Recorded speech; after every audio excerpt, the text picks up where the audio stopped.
Welcome to Paranormal Heart Podcast with host Kat Ward.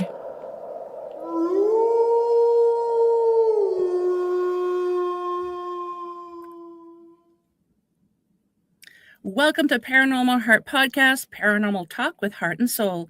Tonight's segment is pre-recorded on United Public Radio Network 107.7 New Orleans, 105.3 the Gulf Coast, YouTube, and any place you find your favorite podcast. Hello, my dear haunted hearts. For segment 79, I'm joined by Rodney Williamson. Rodney is a member of the Southern Pekuni of the Blackfeet Nation, and I do hope I didn't butcher that pronunciation, and was raised in the traditional ways of his people. He's also the host of the podcast Lodge Tales, where Native Americans share their strange and paranormal experiences. A returning voice in these important conversations, Rodney brings insight, respect, and authenticity to the world of the unexplained. So tonight, Rodney will be discussing the Goatman, a topic I really don't know much about, so this is going to be rather educational for me. So welcome, Rod. Hi, thanks for having me. Thank you so much for being on. So, for those that, first of all, I haven't had a chance to check your show yet, but I plan on it because it's something that's always interested me. So, folks, you guys have to check it out as well. Lodge Tales. Before we get into the show, can you tell the audience where they can find your show? Yeah, Lodge Tales right now is being distributed by Spectre Vision Radio. So you can go to their site and find my fullest updated catalog there. And I also have the members only that they allow me to have on the side. It's over at Patreon. So all episodes are current at Patreon and over at Spectre Vision Radio. Unfortunately, right now, the YouTube part isn't up to date. Okay. But everything else should be Spotify. All of it should be up to date with the rest. But like I said, the only place you can get members only is going to be on Patreon. Sounds good. So, folks, you heard them. Go check it out. So, I just want the first question in Blackfeet teachings. And first of all, I have to say that our mutual friend really schooled me because I always thought it was called the Blackfoot Nation, but he corrected me and said, no, it's Blackfeet. So for those of other people who thought that you were mistaken like I was, it's Blackfeet teachings. So anyways, I just wanted to throw that out there. So in Blackfeet teachings, are there entities or spirits that could be misunderstood today as something like the Goatman? No, not that I know of anyways. Okay. So how important is it to distinguish between traditional knowledge and modern urban legends? Is there a distinguishing factor to that? Well, yeah, there is, because say we're talking about mainstream sort of, I'll use the example of the SWs. I'll say it once, the Skinwalker. I'll say that one time. Here on out, we'll just say SW. So Fair enough. With them, people will think that they're a cryptid or something like that, and they don't really realize all it is a bad medicine person from the Dene, the Navajo Nation. They have bad medicine people, and for some reason they get caught up in this and they become an SW. And so, yeah, there are times where you have to kind of distinguish between mainstream and traditional, because they're all going to be basically what you have is urban legends versus traditional knowledge. Is I guess the distinction we draw there. Okay. Yeah, SW, my daughter and I have always called it epidermis slow runners. Epidermis, skin. Yeah. Yeah. Because I am superstitious. I don't want to be in its focus, Yeah. So do you feel their focus? There are many of them. They're people. Sorry? They're all different. Say that again. Sorry. I said, not him as an individual. There's many of those. Yeah, there are even spirits are that too. The ones that have passed away, their spirit still haunts as a SW. Oh, that I didn't know. Wow. Yeah. So do you feel? Intense. Yeah, I know. There's, and we have SWs up here too in Canada. But we, the majority of people who are aware of them do not say the name. I would I would think there's something going on there that's not a skinwalker, because like I said, if that was the case, then there would have to be Diné people where you live, and they'd have to be kind of like Oh, hiding and living in okay. the community. They're Okay. just like us, but they have bad medicine practices. Think of them as how's another way to say it? Now I know this is really going to be like stereotypical, but I'll use this example, and I Okay. understand that it's not really a true one. But Mhm. remember in the '80s when everybody was all like, "Oh, there's satanists! Oh God, Yes. satanic!" Yeah. and they're all freaking out. Okay, that's really kind of how they're basically like the bad medicine of their tribe, you know. And Okay. like the Gotcha. Satanists, they're like the bad medicine of the church or something. Okay. Yeah, You I know, light and gotcha. dark. That's what they are. Yeah. They're the dark Okay. side of it. Mhm. That's a good way to explain it. Yeah. Yeah. So do you feel stories like Goatman get misinterpreted with when applied to Indigenous lands? You know, they could, but um, see that Goatman one, that one is everywhere. That one's like all over the place. Yeah. Where the SWs are kind of isolated by geographical region. Same with the little people. Those ones are they're everywhere too, but what separates them geographically is how they appear. They appear different depending on the geographic location you are in the world, because they're all over the world, right? They are, yes. Yeah. Kind of like Bigfoot, depending what region of the Mm. world, different hair color, different facial features. It's just fascinating how you can have the same, I'm going to call it creature for lack of a better term, all over the world, but they can have just a few distinguishing features that are a little different. Yeah. Yeah, no, that see with the goat man and us, we don't have any traditional stories of them that I know of. Hmm. In my research, I've found that the elders talk about that spirit showing up here when the whiskey traders came. That Hmm. spirit arrived with the whiskey traders. So the this is my belief now, and Hmm. I've bounced this off a few of my spiritual, you know, like we all follow the red road together, you know, all of us kind of spiritual guys. We've talked about this one time, and we kind of all come to the consensus that it's an alcohol spirit because it showed up with the whiskey traders and we can't get rid of it. And when we asked, and when my friend asked an elder, like, what do you think it's going to take to get rid of this? And he Hmm. says, the day that there is not one drop of alcohol on the res is the day it'll leave. Oh, wow. So it's there, and it's everywhere because it's an alcohol spirit. Alcohol is everywhere. Yeah, it And is. it's one of those that see the alcohol spirit. What they want to do is they want to take everything from you. They take, and they take. It's almost like they're greedy, but they also Mhm. revel in the suffering and all the negativity that you outpour. It feeds them until you finally pass away. They took everything from you, everything they could get, Hmm. you know, and they basically stole all your energy at the Yep. end, and you're done. They even push your family away. They make you poor, they make you suffer, and then when you're ready to quit, they'll bring it back. They'll bring more to you. Mm. Everybody will show up, or it'll just magically appear and you'll take it and you won't even know that it wasn't there a minute before because you're sick and you're inebriated and you don't know. Yep. So then they got you. You know. I always thought Goatman was a lot older than that, like a very old tradition. Not tradition, but just Yeah, he comes from overseas. yeah. He came here from the Europeans. They brought him here. He wasn't here. He Oh followed wow. them. Yeah. He followed that alcohol. He brought them here. So now we have him here. But you know, this spirit is. Let's get into the stories about this. Okay, this story comes Yeah. from Ethan. Please. Ethan Running Crane is his name. He's a guy I know in my res. He says the story that he's heard in his family that's pretty common in his family is here was this bar called War Bonnet, and it was attached to a hotel. Well, one day these guys are standing outside, and the snow is just so deep, you know, really light snow, and they're standing outside, you know, smoking cigarettes and just kind of visiting. And this truck pulls up, and let me back up. This guy walks out to his truck. Okay. and he passes these guys that are all standing out there. Well, as he gets to his truck,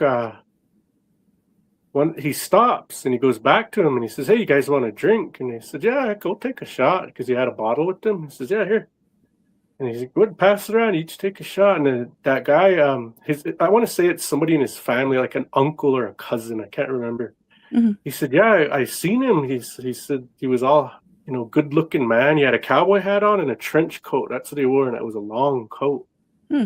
And we all start passing that bottle around. He says it was full. He gave us a brand new one. He says he passed it around, and by the time it got back to me, he says I looked at it and it was still full. He says, he said, "I was really getting a bad feeling about that guy. Like there was something wrong with him, man." And then I didn't think nothing. I thought, I'm just, being somehow that I probably didn't even realize whatever. He took another drink and passed it, and that guy started laughing at them, like just laughing almost uncontrollably. And those guys are all looking at him like, finally they said, "What's wrong?" They're like, why are you laughing like that? He says, "Oh, I just love it when you guys drink. Like, I love it. I love it when you drink. I just like seeing this. I like being here. I love it. Do you guys want to go for a ride?" They gave that bottle back to him, and when they gave that bottle back, it was still full. And they're like, "No, man, we're not. Hey, we're going back in." Because then they start knowing that there was something. They sensed there was something, like bad, and so they went back in, and that guy just went to his, "All right, then you sure you don't want to go for a ride, huh? Shit, we can go anywhere I want. I got full tank of gas." And, we're going back in, and he left. Well, they went back out not too long after that. And they were kind of scared, but they stayed closer to the door and just smoked their cigarettes. But they looked down in that snow, and they seen their footprints, but his were all goat prints. When he went back into that truck, they were looking at him. They're, "Oh, Jesus," and so that's one sort of story that, and those stories like that are common. They're common. And why are they common? Because this man is always a good looking man. He always has a cowboy hat on. He's really generous, and he has a trench coat. And those are those types of Goatman stories. Okay, so I'll tell more of those kind of the actual man looking one. And so my friend that we served in the military together, grew up together and all that. His dad was chief of police. He became a police officer after we all got out of the military. And at this point, he was a sheriff's deputy. And the tribal police was so overworked that weekend that they couldn't send anybody to respond to a call of a man jumping in front of cars on a bridge. And the cars were having to swerve, and it was causing this really dangerous situation up on the hill's called Snow Slip. It's just west of the town of Browning on the Blackfeet Res as you're heading to East Glacier. That's the first bridge you'll pass. It passes over railroad tracks. There's railroad tracks right there. And so that's the bridge that guy was jumping out in front of. When my friend responds and he gets to this place, he parks off the side of the road. There's a safe place you can park on this road. Well, anyways, he sees him standing there, and he walks up to him. He says, "Hey," he says, "Are you all right? Can I help you? They say that there's, somebody jumping in front of cars. Is that you? Are you okay?" And that guy just looks at him, cowboy hat, trench coat, steps up on the guardrail and just jumps onto the tracks. And my buddy starts calling in. He's like, "Oh yeah, I got a suicide." There's whatever code that is. He calls in the code, possible suicide. And he gets in his car and he drives down to the access road under the bridge, and he's got his lights on, alley lights, and he's trying to light up as much as he can of this area. And he gets off, and when he gets down there, as he pulls in, that guy's standing way on the other side of the tracks, and he's got one of his legs up and one's down. He's got his head down, and he resembles the Marble Man smoking a cigarette. Oh wow! And it's like on that side there's like a wall, but there's like a pillar, and that's what he's standing by. And it's kind of like that. So he's looking at him profile view. And he says, hey, are you okay? Are you hurt? You jumped from there. Are you hurt? And all that guy did was pull his cigarette down and look at him. And he smiled at my friend. And my friend was like, that don't sound scary. But he said there was a movie that recently came out, and it's called Smile. That's how that thing Oh. smiled at me. Ooh. He says, when it did that, I jumped back and I had my light in my hand and I was going to try to like protect myself. I got scared. And he says all he did was slither. Now, I don't know how to interpret that. He says he slithered around that pillar. And when he went wide around looking for him, it was totally gone. And there's no other way to get out of there without being seen. Mm-hmm. So it just disappeared, that man. All right. Same guy, different time. This is by the gas station called Town Pump. And he was there was something going on that weekend. He said it was the prom or it could have been homecoming is what he said. He doesn't remember what event was going on that weekend, but there was a lot of people out. You know, it was a lively weekend and they were all on patrol. He said what we were going to do is kind of meet back at Town Pump and hang out in the shadows, kind of. That way, if we see people that are really intoxicated and they're trying to drive, we can stop them before they even go anywhere. Yeah. You know, that was their plan to keep everybody safe that night. So before this, though, before 2:00 closing, he got bored and he picked up one of his friends. Like, hey, man, can you come pick me up, do a ride along tonight with you? Like, yeah. And he was an actual police officer, too. So he was off duty. Oh, okay. And he's doing a ride along with him, and he says, "Hey, I brought this with me. It was a mask that looked like a devil, you know, like the horns, the stereotypical image of a devil, a red face and all that." He says, "Pull up to the back of that Town Pump. I'll put that mask on, and then I'll run up to that window and I'll peek in it real quick, and and he says, and then I'll jump in a car and we'll take off." He said, "Let's go scare him." Okay. So they're horse playing around. They do this and they head out. So it ain't much longer after that they're kind of still trying to kill time. There's a call that comes over from dispatch that there was a motor vehicle accident just leaving town.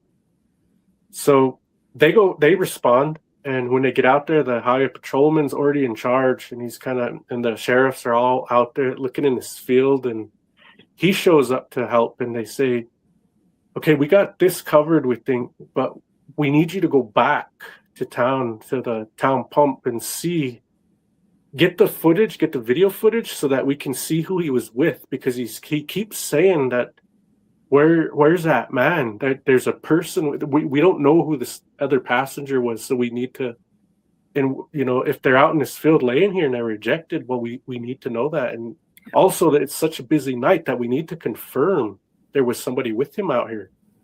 So that's kind of where they were at, and they sent my buddy back, and he goes back and he tells this to the guy that's in charge of the CCTV, and he says, "Okay," gives him the make, model of the car, the description of the person, and all this, and he says, "Yeah, I'll look it up for you." He says, "Just give me your number and I'll give you a call once I get it all pulled up here, and that way you guys can still go out and patrol." Okay. So they leave, and not long they get that call. He goes right back and he walks in there, and that guy's demeanor is totally changed. He's like, "Yeah, we found the car and the guy you're talking about, but you're gonna need to see this first." Okay. And so he says, "What you're looking at in this image is our camera on top of the gas station, and it's facing the rear toward that window that him and his buddy scared that guy. It's pointing there. It shows their car come up. It shows his buddy jump out, run up to that window and scare that guy, and then run back." He says, "Now look at this image. It was higher up, and it's looking kind of like at the same angle, but it's covering different pumps. This pump was covering wide. This one's covering down." He says, "Now look at this one. The one that was looking down, there was a man with a cowboy hat and a trench coat, and he's got one leg up on that top of that. There's a little ridge, like a lip around it. He's got one leg up there, and he's kind of bent with an elbow on it, and he's looking down. And he's watching these guys come up and scare this individual and then run back away. And once he sees them scare him, the camera shows him go like this. Like he laughed like that, and he even kind of shook. And then he walks out of camera. And then he shows them the next camera, which is to the front where all the Bowsers are at. He shows them there. And once he puts that on, you can see that same guy standing there, and he's just watching all the cars like this. all of them, until he sees one that he really zeroes in on and is watching it. The guy that wrecked got out of that car. He parked at the gas bowser. He gets out of the car. He walks into the store. And that's when this man is watching him from the top. He's watching him. And as soon as that man passes in and goes into the store, this is all on CCTV. He steps off of the gas station and floats about halfway down to his car. At the halfway point, he turns into a green orb light. And that light floats to the rear passenger door of a 4-door car. And that back door opens. That light floats in. That door closes. And then this man is caught on camera inside. He's buying his beer, and then he walks back out and jumps in that car. And all of a sudden there's this accident, and they're looking for a passenger that they can't find. That guy told him, "Where's that guy? Where is he? He was here with me. Where is he?" That's the last thing he said before they loaded him up in the ambulance and he passed away from his wounds. Yeah, so this thing is not good. It never has been. It doesn't have any good stories to it. All it wants to do is take. And it did. Took everything from that poor guy. Yeah. Same guy, same cop. This time he's working housing security, and they're renovating a subdivision on the reservation called Bedrock. We call it Flintstones or Bedrock. They're made out of brick. Yeah, so that's what we call them. Old Low Rent is the official name. But so they're renovating this, and behind there is a hill that leads up to that hill. It's snow slipped to where that guy was jumping off the bridge. It's right beyond there, right west of them. So they're down a little bit behind, and because they're up a little bit of high ground where they can see the whole subdivision. That's why they're parked up here. It's slightly higher than the rest. And the railroad tracks, like I said, are way over they go under that bridge. So from where they were parked, the railroad tracks would be about, if I was to guess, maybe 300 yards, about 3 football fields across a field. And then you would get to where they were parked. But the field is like a hill, a side of a hill. So it'd be kind of there. Well, anyways, this guy, this man, he was walking home. He came from town at a house party. And to get to where he was going, so the houses are in one kind of consolidated area, and then there's like this big coulee we call depot coulee. Mm-hmm. That's where the train tracks run up, and they cut it off, and there's a big tunnel under there, and that's where they say the Goatman goes. But anyways, as that guy was walking, he didn't want to walk the highway. You could walk the highway, but he thought it'd be quicker if he cut over to the railroad tracks and walked all the way to that subdivision that we call FEMAville. Yeah, we're really original. We were given those trailers by FEMA. So FEMAville. He's walking out to this place, so that's where he wanted, he was going home. But he was still sipping on his can as he was walking. And as he's on the tracks, there's enough night light that he can see. And there's a man with a cowboy hat and a trench coat sitting on the railroad tracks. And he's got a little tiny rope, and his rope in his boot. He'd pull it, and he'd pull it off, and he'd do it again. His rope in his boot.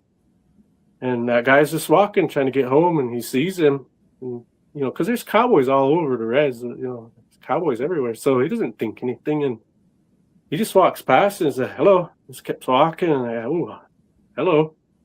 And next thing you know, that guy jumps up and he starts following him. And he asks him, he said, "Hey, can I walk with you?" He says, "Oh, yeah." "So where are you going?" He says, "Oh, I'm just going home, just walking right over here." He says, "But yeah, you can walk with me." And he just keeps walking, sipping on his last beer. And that guy starts kicking his foot from behind. Like, say you're to kick your foot right on the bottom and it'll make you step higher. Yeah. That's what he kept doing to him. He was kicking his foot, and he said, "What are you doing? Like, why are you doing that?" It kept bothering me. Like, "Shit, what do you want, man? Like, what are you doing? What do you want?" And that guy says, "I want to tie you up and cut you. That's what I want." And when he said that, he started fighting with him. he started rolling around because that guy, was like getting ready to lunge. Mhm. So he started fighting with him, and at one point he got knocked kind of a little away from him, or he fell a little away from him, and he got up, and that was the only space he had, so he started running. And the direction he happened to land and run in was the direction he just came from, like back to town. Oh. He was not going to go past him because, he was trying to hurt him. So he runs this way. And he's running for everything he has. And the guy's right behind him. And he keeps feeling burning. Like his back is burning. And that guy's behind him. When he'd look, that guy's just going like this to him. And his back is burning. So he finally gets up to where you could see the dome lights on where they're parked. He gets up there and he just starts banging on that window and yelling, and they open up, and he's just irate and telling them what happened. And by that time they call in the real police. The police actually call the ambulance. And this is when my friend was patrolling down in the subdivision, got up there as the cops and ambulance were all there, and he was telling the story. Is when my friend got up to them and listened. He said, that's all that happened to me there. And they said, well, we need to look at your back. And they pull up his shirt, and his back is just all cut up by like a knife. It's just totally ravaged, like just raggy. Shredded. Ugh. And so this thing, whatever, is not good, but the one thing you will see in common with everything on our res with it is people are usually drinking or they're gambling when he comes around. And there are more stories. There's even a story. Here's a place called Cowboy Inn. And the last time now see, these are non-natives that were in there too. And they were these stories come from them, not us. And they said that man walked into the Cowboy Inn bar, and those guys are just all ranchers. They go there for like 2-3 beers and they go home. Yeah. They're not like over there trying to paint the town or anything. Yeah. So this gentleman walks in, and he looks at the whole crowd for a while, doesn't talk to anybody, nobody talks to him. He must have not been feeling it, so he walks out. But as he walks out, he tosses a coin to the bartender and just leaves. And that bartender's like, that was odd, but thanks. And he's gonna take the tip and just put it in the tip jar, and he looks at it, and it's a gold coin. It's like gold, like real gold. And he's just looking at that guy like, yeah. And I wonder what did it look like? Do you still have it? Like I don't know, but yeah, apparently that's what happened. He tossed that guy the gold coin, and he just walked out. Okay. That night, when everybody closed, they all walked out, and this is the actual any sort of good you could find in a story is here. That place burnt down totally to the ground, but it happened after hours, so nobody was there after the dude left. That's a good thing. Yeah. And it was really strange. But the same night that happened, it burnt down? Same night he burnt it. Well, it burnt. They don't even know how it burnt, but it burnt. That after that man walked in there. And so these stories are all going to be somewhat similar with the man in the hat and the trench coat. Well, let's move on to a different type that it portrays itself as. So this type is, imagine me right here split in half this way. This half over here is a goat. This half over here is a man. And it's split vertical. So if I'm this way, I'm a man. If I'm this way, I'm this goat creature. Yeah, that's good. So this one here was bothering Colden Goss out in Femaville. And Colden Goss at the time lived with his girlfriend and his girlfriend's grandma. And he says how it first started was, he says, I was hearing things outside of our bedroom window. He says, so I got up and I started looking around. I didn't see anything out there. So I waited till the morning because it sounded like it was right by he said, I couldn't tell if it was a horse or what was out there, but I went out the next day and it was rain. It was a little wet. There was, there was mud here and there. He says, a little wet yet. And I go out there and I look, and he says, I see all of these human footprints, one side, just 1 foot. And on the other side is just a hoof. But I see these everywhere outside of my window, and it freaks me out. I don't know what to make of it. Like, because there's only one foot. I don't ever see the other foot step down, just one foot, but hoofs too. And only one hoof. He says, I don't see the dew claw or anything in those. It's just one side. Yeah, I don't see, like it's only one side of it. So he's like, I don't know, trying to make sense of this, and he doesn't really understand what's happening with it all. So he kind of goes to sleep and doesn't really think too much more about it. But slowly but surely, this thing keeps terrorizing them. At one point, he chases it. He's had enough. And so he's chasing it. And when you chase it, you have a pavilion out there. You have like an old pencil factory and there's like a construction building that the tribe owns. And like basically everything's dilapidated out there except for that one building that the tribe owns that still runs. Even the pavilion's like old and falling apart. So it's always said that he hangs out in these areas. Well, that's where he ran when Colden finally went out and started chasing him, because he's seen him, running around and like just, and it was during the day. He's seen him and he got mad and he started chasing him. He says, I was on foot and I have my rifle and I'm running. He's like, I thought I could catch him. He says, and then he start like doing weird stuff. Now you got to keep in mind, this is like a whole progression, and he's about at his wit's end. He's had it at this point. And he says that things start doing tricks when I was chasing it. I said, what do you mean? He said it started doing tricks, like it would run backwards and kind of laugh at me. He says, then it would do these like weird cartwheels, but I could never catch it. And he would just laugh at me. Thought it was fun, and I was mad.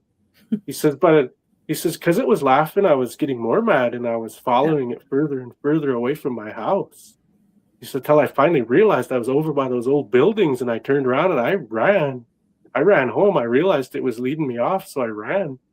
He says, by the time I got to my house, he says, I was so scared because back behind me, I could hear it running behind me.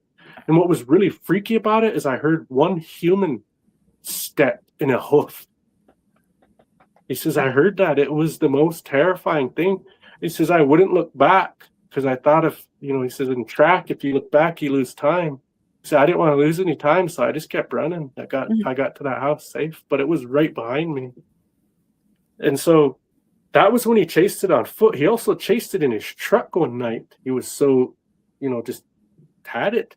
And where he chased it to, now this guy's young. He would have had to experience this to know a lot of the lore. I mean, honestly, because there's not a lot of people that know that it actually runs to that tunnel. I mean, they probably do, now that I've been telling these stories, but that's where he goes, and that's where Colden chased him to, right? So I don't say anything that, in my knowledge about the Goatman, I'm just listening, and he's telling me these things that check left and right, just check, yep.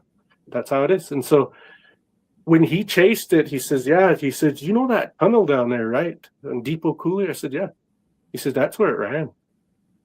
And I'm like, wow. So how that got resolved, because it didn't. It really didn't get resolved. But like as far as the Goatman, like, going away and like basically how we smudge bad spirits away. Yep. This was never resolved. They had to move. And once he moved, it quit bothering them. That was the only way that he got peace, was to move out of Femaville. Isn't that strange? Yeah. Now, where he chased it to, let's go back to Mike. Now we're getting into the stories of where the Goatman appears as his upper half is human and the lower half is a bipedal goat, the rear end of a goat. Okay. So Mike Conley, he's out patrolling in his patrol rig one night. It just so happens that one of his co-workers had a fight with his wife that night, and he says, hey brother, man, I could really use the ride along tonight. And he's like, oh yeah, I'll come get you, man. Like, yeah, let's do it. Just stick by me all night. I get it. I know how it goes. Okay, all right. He says, hey, well, so where should we go? After he picks him up, and he's like, I don't know. He's asking my friend, My friend's like, I don't know. Maybe we should go check Durham. Durham is a cut across road from one highway to another highway, paved. You can cut this dirt track, and there's people that live out there. And it's to the west of Browning. This would be south of that bridge, but west of Browning. I mean, north of that bridge, but west of Browning. So as they're driving across this little dirt road, they get up to this place where these skunk caps live. That's their name is Skunk Cap. Right on top of that hill, it's kind of like a turn, and that's where they're going. They were just getting up to that. And this figure, about 7 feet tall, walks out in front of their car. He says, "Man, Rod, that thing took like 3 or 4 steps, and it was across that road. And then it just took like one more step, and then a step over, and it was over that fence, and it started going out in that field." He says, "As I seen that happen," he says, my buddy said, "What the hell was that?" And he said, "That's the Goatman." He says, and I hit record on my dash cam. He says, what was good about the dash cam is it will record everything 2 minutes prior to the event. So it'll back up. And he hit record, and he goes up, he turns, so he's in the field that his dash cam is still on it, and they watch it walk out in that field a ways. And I said, "How did it look?" He says, "Man, what I remember most about it," he says, "it was so strange, was," I'm trying to find something that I could use to, he says, "was its eye. Its eye was right here on its head, and it was big. It was on, his eyes are on the sides." Yeah. He says, and it was huge. He says it was a huge eye. And he said, you can tell it had some sort of horns, but you couldn't really identify them too clearly. He says, but you could tell there was something. And he said, I said, well, how did it transition like from its abdomen down? He says, man, it was this straight, there was this skin, then hair. It just it was just an abrupt, it just changed abruptly like that, like he was wearing pants.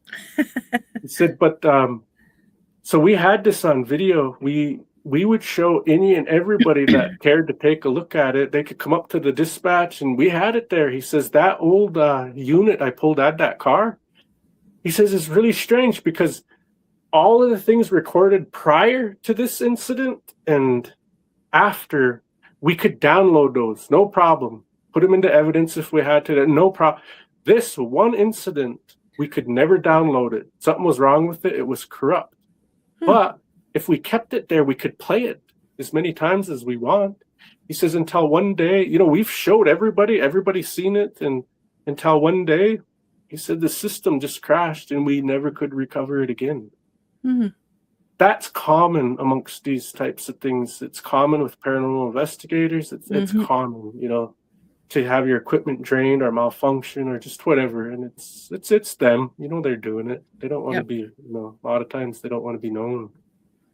And so I always say, as paranormal investigators, keep the battery companies in business. Yeah. Well, I need to buy stocks.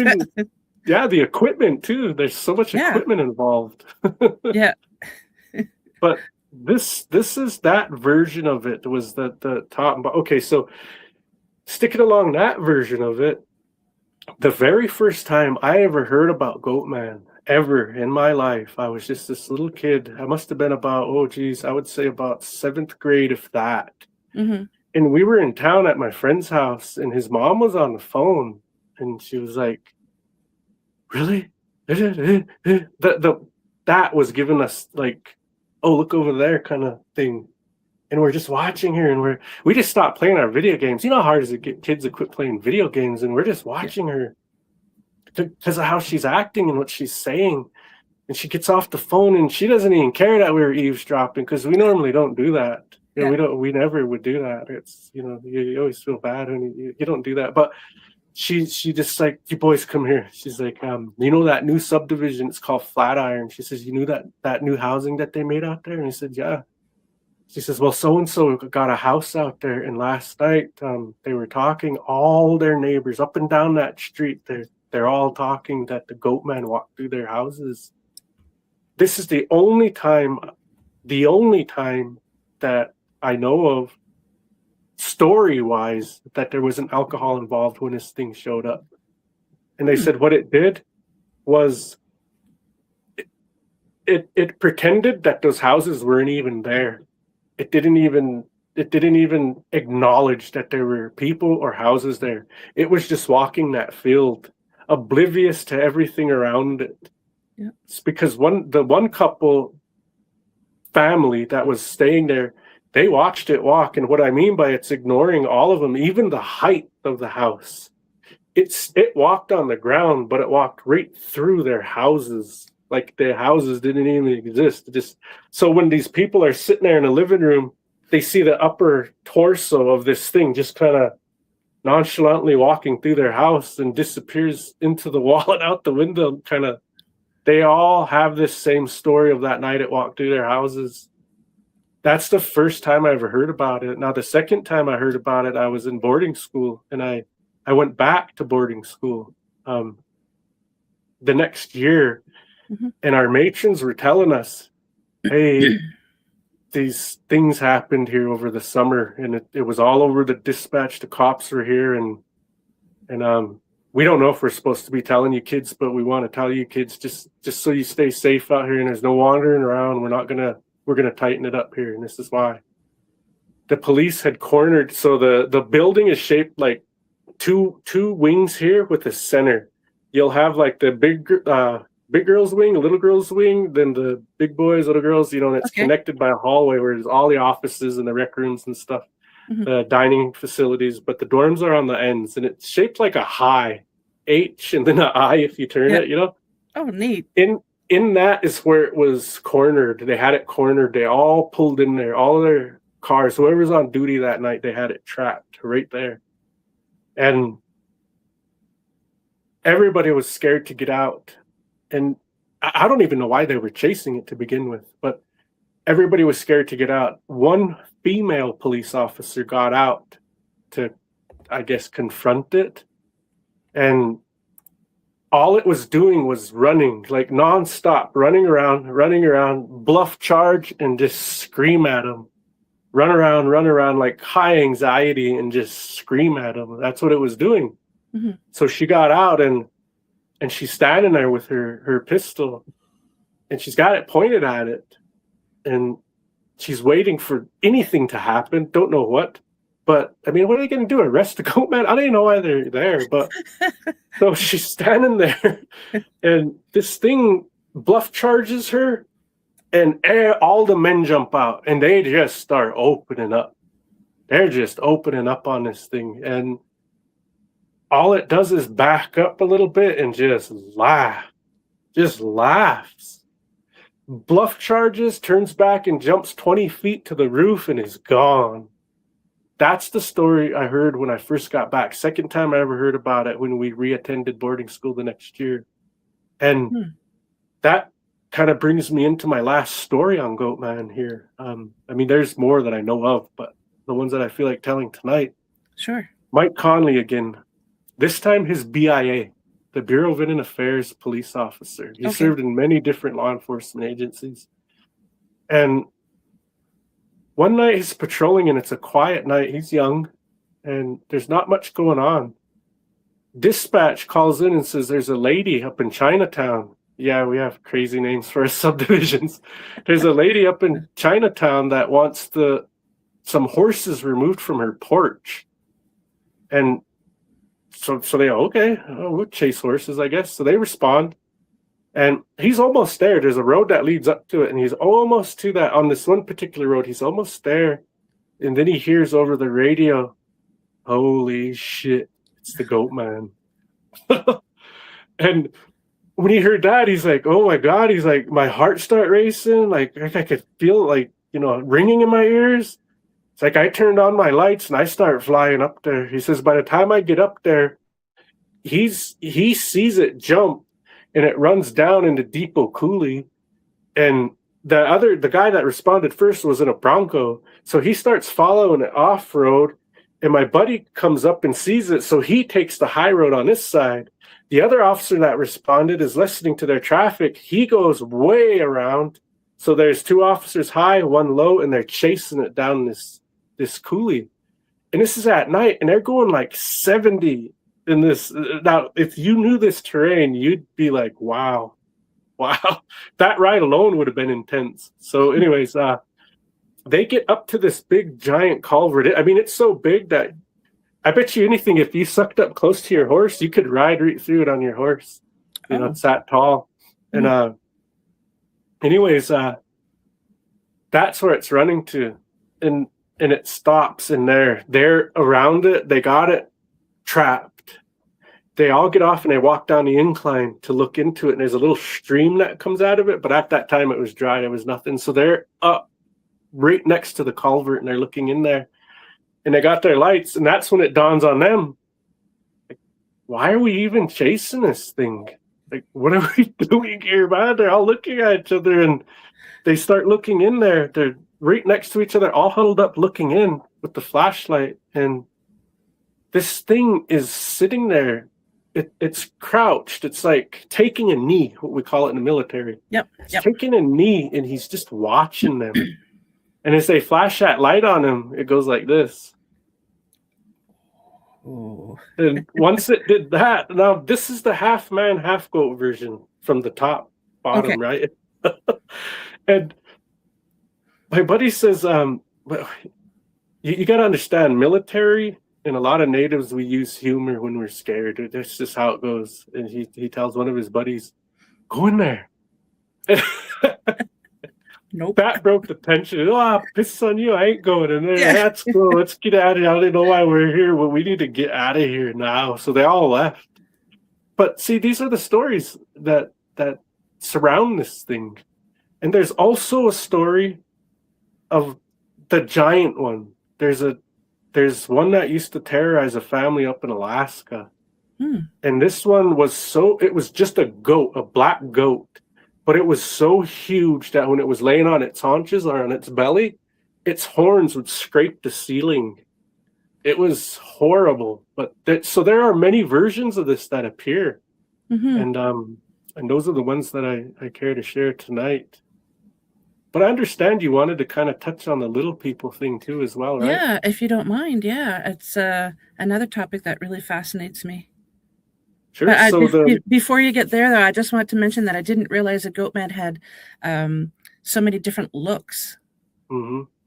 It's pretty fascinating. And it's a spirit. It's a spirit. Yeah. People might say, "Oh, it's a cryptid." No, we believe it's a spirit. Yeah. Wow. So yeah, the little people.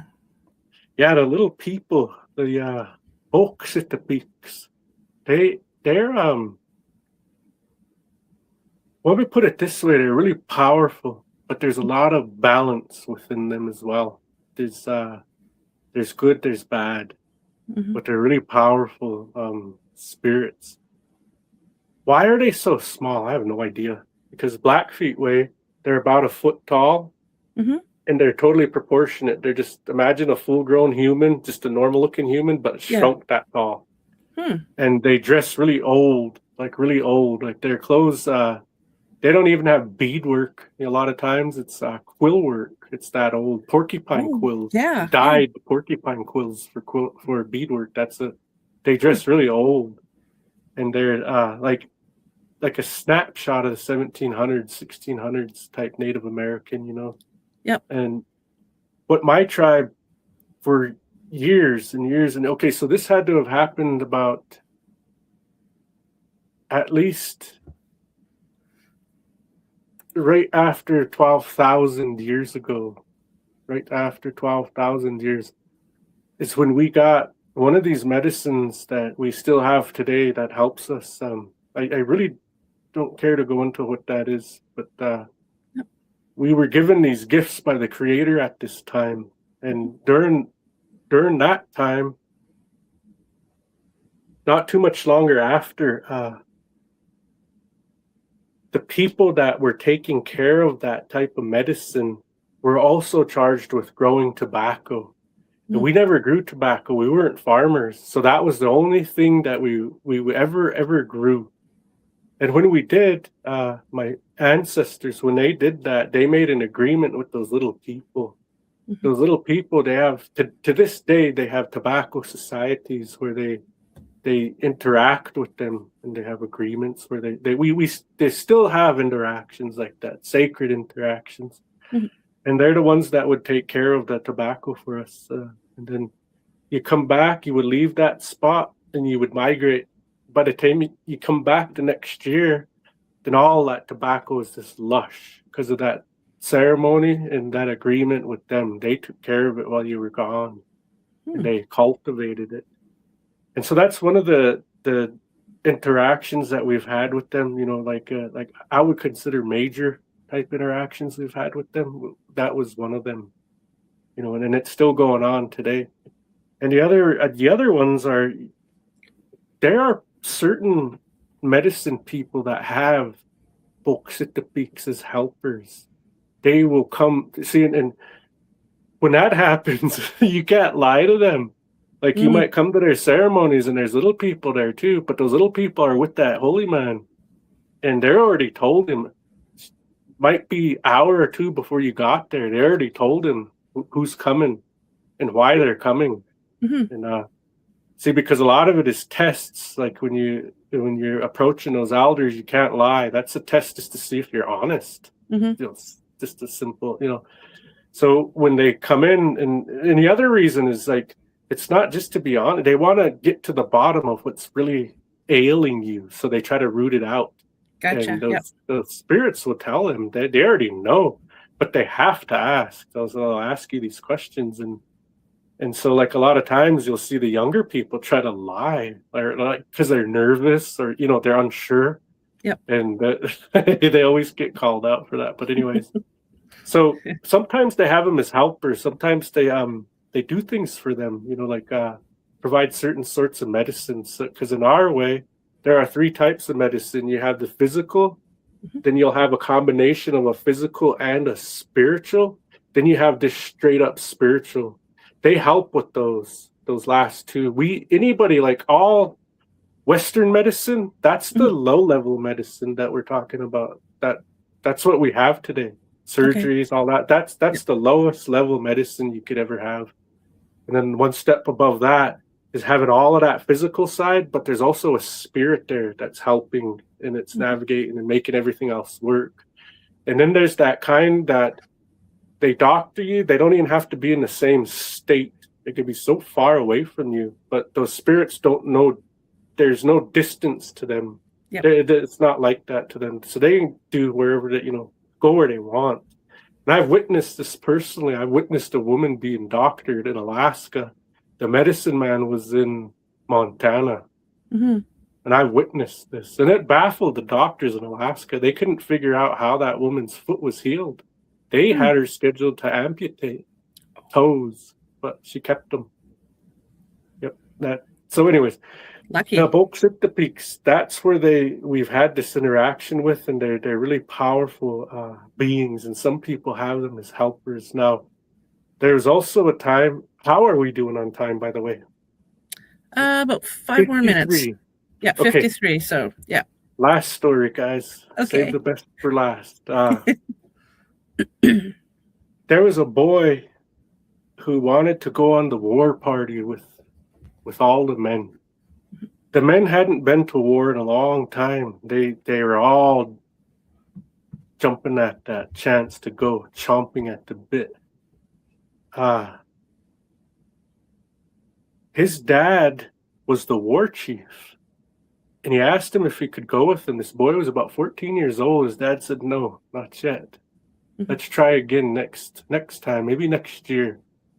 And that boy insisted. He says, "No, I want to go. I really want to go. I'm going to go with you." And you're not going to go. They all left, and that boy followed behind, sneakily followed behind. Well, he got caught. He was spotted, and his dad told his brother, the boy's uncle, "You're the only one I trust to take him back. So ride back with him and then catch up, and you'll probably be, back in time before we ride down on them." He says, "Okay." And so he left, and here he tells that nephew of his, "I waited a long time for this, and you had to come here and mess it up." He says, "I'm not bringing you back. You go back right now, and if I catch you following us, by the time I catch up, I'm going to ambush you. I'll hit you in the head with my war axe, and I'll leave you in a coulee." He said, "You better not follow us. I mean it." And he left. And so that boy keeps following, and his uncle sees him. And true to his word, he ambushes him and pushes him in that coulee after he gives him a traumatic brain injury. And so he's laying there and he can't move. And he hears the coyotes coming. Uh-oh. And he's worried. And when he was smaller, he used to play in those coulees with those coyotes, bring them meat, play with them. Those are his friends. Yep. And as he's laying there, all of those coyotes are coming. He could hear them getting closer. Now they're right up to him. And he starts talking to them. He tells them, please don't eat me. Like, take pity on me. I took pity on you guys. I used to feed you guys. I used to play with you. And they parted, and an old man coyote came up. And it spoke. It said, what this boy says is true. I remember him. I remember him. We're going to help him. And so he started asking that boy, what happened here? And he told him the whole story. And he says, okay. He says, just lay still. And he starts singing. He starts doctoring that boy. And that boy come back. He could get up, move like there was nothing wrong with him. Skull was fixed and everything. Nothing wrong. So they doctored him. And he said, now we're going to teach you this different song. You're going to need to sing this song someday to prove something. So remember that. And this song also allows us to travel fast, and we're going to catch up to your dad and your uncle. And so they taught him that song, and at the end of that song, all of those coyotes, see, they were little people, and they were all doctoring him and little people. And then by the time they were ready to go, that song changed them into coyotes so they could travel fast. Mm-hmm. So that's those coyotes, those little people they have medicine to go into a coyote like that. And so they taught that boy how to do that, and they catch up to that battle.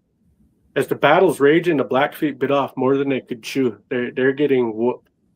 And they go flying into that battle.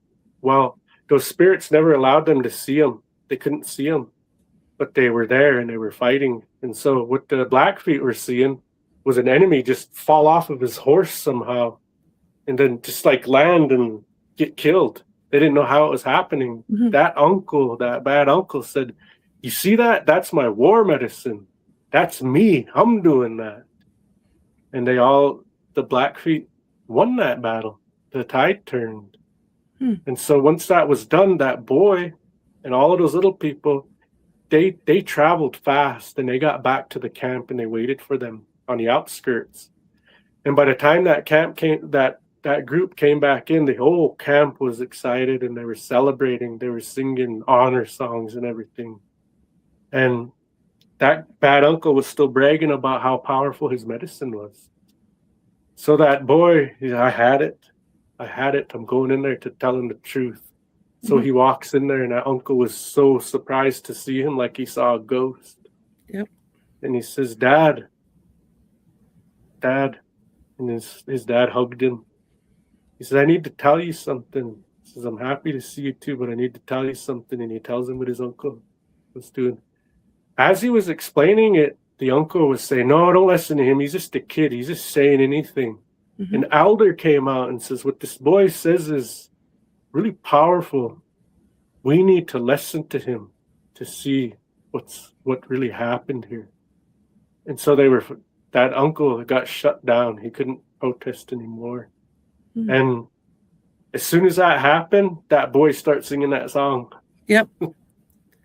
And that's when all of those coyotes, they came in and they were weaving between people's legs, and they surrounded that boy where he was sitting.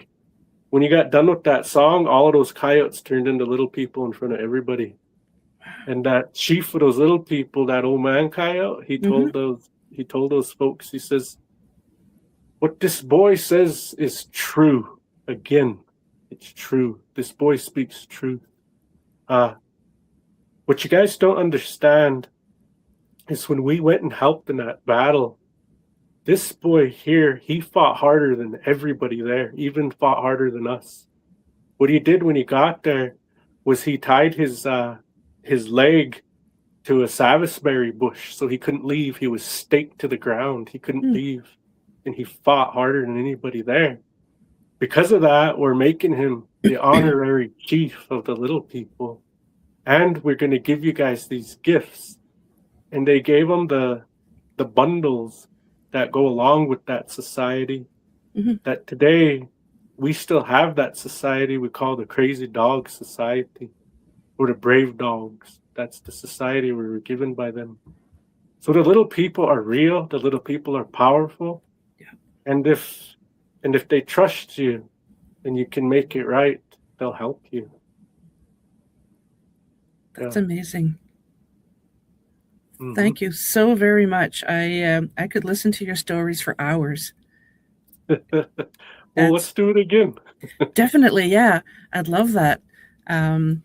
But yeah, I really appreciate your time and sharing those stories with us. I know the audience appreciates your time as well.